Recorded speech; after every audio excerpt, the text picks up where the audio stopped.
Welcome back to State of the Nation tonight, right here on GB News with me, Matt Goodwin. And it's been quite a day in world affairs. Donald Trump has just said this. Check this out. I mean, you don't know that I'm going to even do it. You don't know. I may do it. I may not do it. I mean, nobody knows what I'm going to do.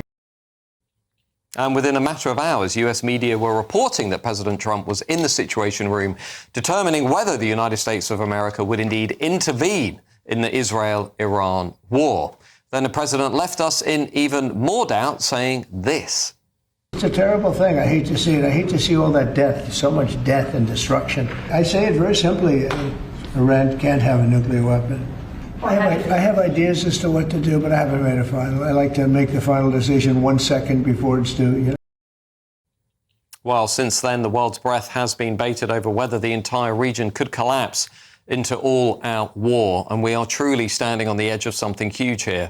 A war between Iran, a country of 90 million people, rumoured to be on the brink of a nuclear weapon, versus the world superpower of the United States of America, would have ramifications not just for the region, but for the entire globe. Ramifications that, of course, cannot be understated. Donald Trump has threatened the Ayatollah, but he doesn't appear to be messing around either and shows no sign of capitulation. Check this out.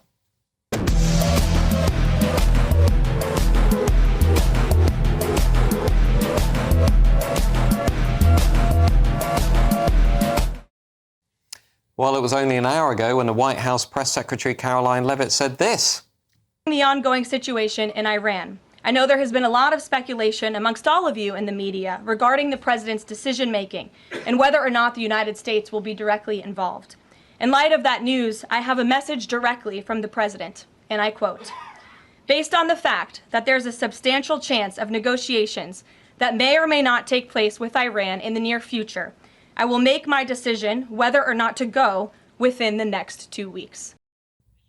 Well, I'm joined now by Winston Marshall from The Winston Marshall Show, producer, creator, writer, live from Tel Aviv. Winston, thank you for joining us tonight live from Israel. What is the mood on the ground? What are you picking up this evening? Hi, Matt. Thanks for having me. I'm here in Holon, which is the site of severe attack this morning, the seventh morning since the beginning of Operation Rising Line. Here in Holon, there were 37 people hospitalized. Three attacks, or there were 7 hits, I should say, in this morning's attacks across, but the 3 major ones were here at Ramat Gan, which is the Israeli stock exchange in downtown Tel Aviv, and then in central Israel at the Soroka Hospital, where 129 people, unlike what your reporter, I think, just suggested, were injured.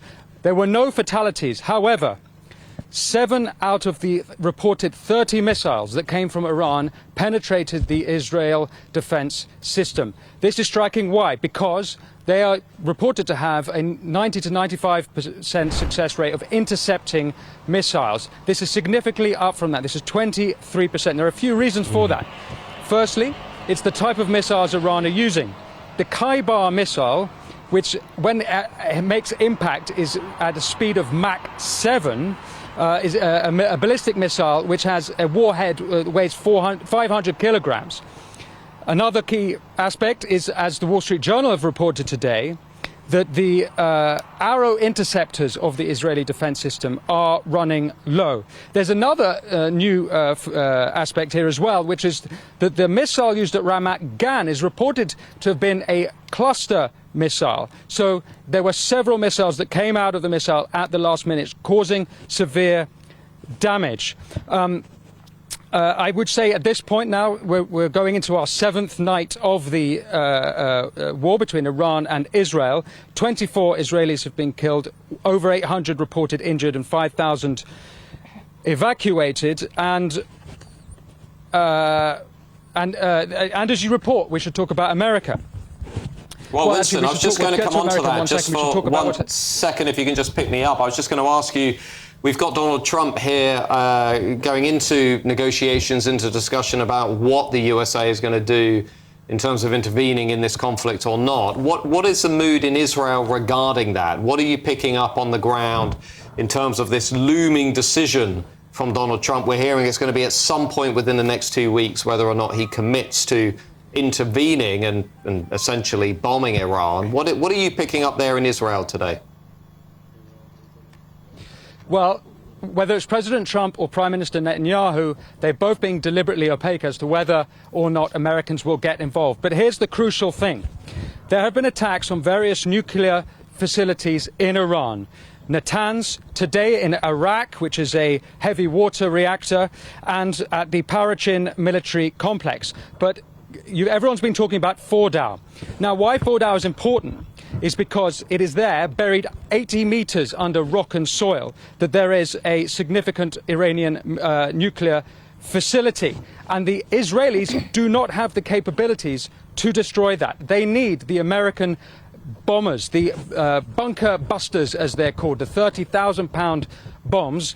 And not only that, they don't have the means to deliver the bombs, even if they have them, or it's what it's reported that they don't have them. They need the American B-1s and B-2s. That's a crucial aspect. If I'm to give you a little bit of positive news here, even though the damage behind me is horrific, there have been fewer missiles from Iran each day over the last week. And I've also just heard that, according to IDF spokesperson, according to an Israeli journalist, 2/3 of the Iranian missile launchers, ballistic missile launchers, have now been taken out. Now, we do not know how many missiles the Iranians have. There are reports from as little as 800 up to 2,000. Some say many, many more. We don't know, but the crucial thing is to keep an eye on those missile launches.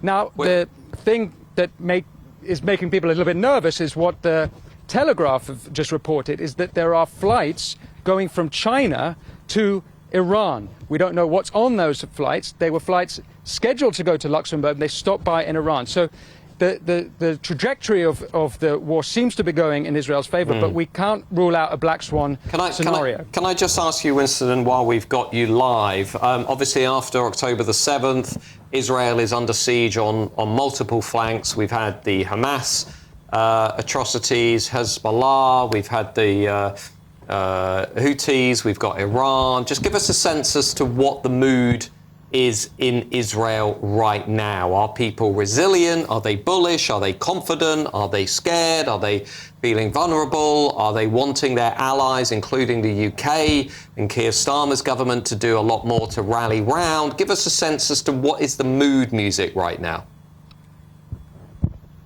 Well, absolutely. Well, when it comes to the UK, Israel seems to completely ignoring us. As the Times of London reported, they didn't inform Starmer about their planned Operation Rising Line, I should say, because the UK is now considered unreliable.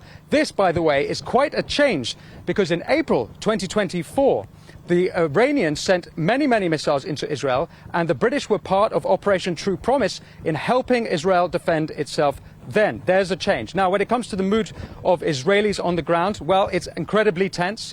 People are nervous. People are getting on with their lives. Shops are still open, but no one's particularly happy. I spoke to a man in Rishon LeZion, which was the site of a ballistic missile strike on the first night. Two of his neighbors were killed. His house was completely and utterly destroyed. His car, he's a taxi driver, also completely destroyed. He cannot work. He took me through his house, and I asked him, after seeing it all, you've lost everything. Is this really worth it? How long can you go on with this? And he said to me, look, if this is not done now, in 2 years' time, all of Israel will look like my house. Now, of course, I know that not all Israelis support Netanyahu. That is obviously the case. However, there are many people who appreciate the existential threat that Iran is, the mothership, the head of the octopus, the head of the snake of that axis of evil, the Houthis, Hamas, Hezbollah, as you say. And most of them, or at least the ones I've talked to, in principle, support what is trying to be done here. Well, thank you to Winston Marshall for joining us live from Israel this evening. We're just going to turn to Times columnist and author Melanie Phillips, who's also joining us. Melanie, if I may, Winston just referred there to the need to take on the head of the octopus, if you like, the head of the snake. Israel needs to deal with this now before it's too late, before it misses the opportunity. You've been writing extensively on the issue. I'm one of your avid readers and subscribers, so thank you for keeping me and others informed. What's your take on this moment that Israel is facing right now? Well, Israel believes that it is under immediate existential threat because of the advanced nature of Iran's activities in trying to make a nuclear weapon, and because of the acceleration in its production of ballistic missiles, both of which are deemed to be an immediate and existential threat. If it wasn't the case that it was now not 1 minute to midnight, not 59 seconds, but midnight, Israel would not have taken this terrible risk. As we can see, as you've been reporting, every day there is terrible damage being done to Israel's civilian population. I have to say, it fills me with a great deal of concern that President Trump has said that he's not going to make a decision about whether or not America comes into this war for the next couple of weeks, because he hopes that negotiations will succeed. In my view, this is a trap that we have seen America fall into for years, believing that you can negotiate with a genocidal lunatic regime, which believes that by producing an apocalypse, they can bring the Shia Messiah to earth. And they are intent upon genocide against the Jews and the eradication of Israel. That is a non-negotiable agenda. You cannot negotiate with these people. They are desperate because they've had tremendous hits against them by the Israelis, by the Israel Defense Forces. And so they are suing for peace, but they are demanding Israel's surrender. But they're playing for time. And it's worrying me that President Trump, you know, he blows hot and cold, as we know. We don't really know what's in his mind. He has people in his administration who have been counseling appeasement from the start. They want a deal with Iran, and they don't really care what the consequences are for the rest of the world. I think that's a terrible trap. I don't know whether this is going to turn out in that way. I have no idea what's going to happen by tomorrow, but that does worry me. Can I ask you just about the reaction of the UK government, Melanie, because we've seen Israel come to the conclusion that the UK is no longer a reliable ally. We've obviously got a more sceptical government, to put it mildly. Keir Starmer, the Labour government, taking a much more unpredictable line on Israel. Some would say openly hostile in some cases towards Israel. What's your view as to where the UK is in this emerging conflict? Well, the position that the Starmer government has taken in this conflict, in my view, is beyond disgraceful. It is morally bankrupt. Keir Starmer appears to be under the belief that he can kind of hold the ring between two sides, that he has to be even-handed between Iran and Israel. And he wants de-escalation. Now, if Iran de-escalates, if it abolishes its nuclear program, then the war ends immediately. If Israel de-escalates, Iran gets the bomb. How can Starmer possibly make this a position for any decent, half-responsible government? And as far as diplomacy is concerned, as I've said, the idea that you can negotiate with these people is the trap that Britain fell into in 2015. It was a cheerleader for the President Obama brokered Iran nuclear deal, which, despite professions to the contrary, would have given Iran legitimately a nuclear bomb with only a few years' delay. Britain has always been out to lunch on this. It does not take the measures necessary in its own country to defend Britons against the war that has been waged by Iran against Britain for years. The Islamic Revolutionary Guards, the Iranian super terrorists, are embedded in Britain. Apparently, Keir Starmer has warned America that if America goes in all guns blazing, as it were, to attack Iran, then Iranian sleeper cells in Europe will be unleashed. What on earth have they been doing all these years, permitting Iranian sleeper cells now to be menacing Britain? They're not even prepared to... While we've got you, sorry to interrupt, just very briefly, if I may, before we have to move on. There are people in the MAGA world today saying America cannot get involved because of the legacy of Afghanistan, Iraq, Syria. Just briefly, if you may, what is your reaction to that school of thought within Trump's orbit, that America cannot get involved in this conflict? Well, America is already involved in this conflict because what these MAGA people don't seem to want to appreciate is that Iran has been at war with America for many decades and has taken a very large number of has made a large number of attacks on American interests. So, you know, America can't stand aside. These people you're talking about, this particular MAGA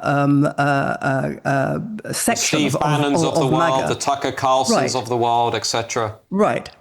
Well, they seem to believe that America first means America alone, and that America can kind of pull up the drawbridge. They also believe that if America gets involved, this is all the fault of what they call the neocons. Neocons is a euphemism for Jews. These people are conspiracy theorists and anti-Semites. Okay, well, thank you to Melanie Phillips for joining us tonight as well.